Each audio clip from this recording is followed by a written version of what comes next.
Assalamualaikum warahmatullahi wabarakatuh. Di video ini saya akan menceritakan Halimah Sa'diyah bersama Nabi Muhammad Shallallahu Alaihi Wasallam. Dari Aminah memasi Nabi Muhammad Shallallahu Alaihi Wasallam sampai diberikan lagi ke Aminah.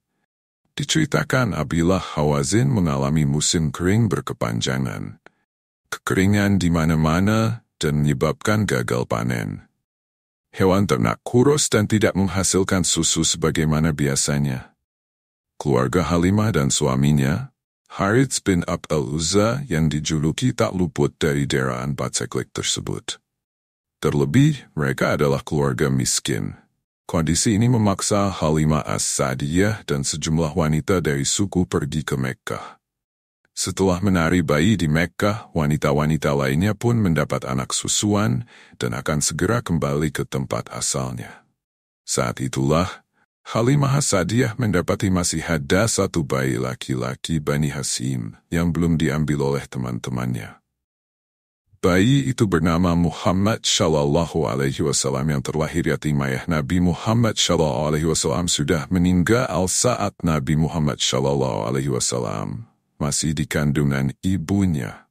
Aminah. Nabi Muhammad terlahir yatim, jadinya banyak wanita tidak mau mengambil Nabi Muhammad Shallallahu Alaihi Wasallam. Takut tidak dikasih imbalan meski keluarga Nabi Muhammad Shallallahu Alaihi Wasallam terlahir miskin. Halimah tetap mengambil Nabi Muhammad Shallallahu Alaihi Wasallam. Kisah Halimah As-Sa'diyah. Halimah mempunyai ASI yang sedikit. Bahkan dalam berbagai riwayat dikatakan susunya mengering. Hanya untuk menyusui bayinya saja, kadang tidak cukup. Namun, berikutnya, segera saja Halimah mendapatkan berkah-berkah tak terduga setelah resmi menjadi ibu susuan Muhammad. Ketika Halimah menyusui Nabi Muhammad SAW dari ASI yang dikit, menjadi banyak dan begitu berlimpah. Mulai saat itu juga, Halimah mulai menyadari keberkahan-keberkahan itu sehingga semakin sayang dan mantap mengasuh Nabi Muhammad Shallallahu Alaihi Wasallam.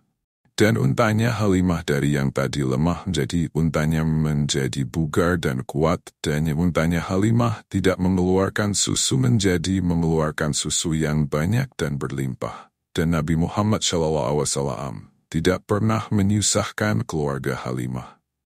Di saat Nabi Muhammad SAW sedang bermain dengan anak-anak yang lain, tiba-tiba malaikat Jibril merengkuh Rasulullah SAW dan membaringkan tubuhnya. Setelah itu, Jibril membelah dada Rasulullah SAW dan mengeluarkan hatinya. Kemudian, malaikat Jibril mengeluarkan segumpal darah dari dalam hati Rasulullah dengan berkata, "Ini adalah tempat setan pada dirimu." Dan hati Nabi Muhammad Shallallahu Alaihi Wasallam dengan air Zam-Zam. Setelah peristiwa belah dada, ada anak yang bermain bersama Nabi Muhammad Shallallahu Alaihi Wasallam, lapor ke Halimah. Halimah pun khawatir, dan Halimah mengembalikan Nabi Muhammad. Itulah cerita Halimah ya. Sebelum saya menutup, saya ingin menyampaikan tujuan dari pembelahan dada Rasulullah Shallallahu Alaihi Wasallam.